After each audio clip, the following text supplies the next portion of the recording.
Hi guys, I just wanted to check in and make sure that everyone got the message regarding how we're going to be taking attendance starting on Monday, March 30th. So if you open up our Colfer Math page, you will see that there is a daily check-in post. It says attendance starting Monday, March 30th. You must check in here every day for school attendance purposes. Remember to do so by 8 p.m. daily. So what you're going to do if you just click on it,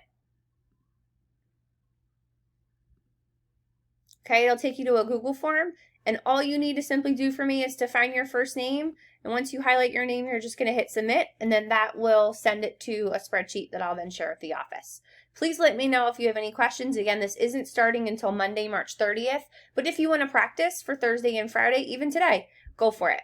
Okay, thanks for everything you guys have been doing to stay connected and on top of everything in regards to our optional work.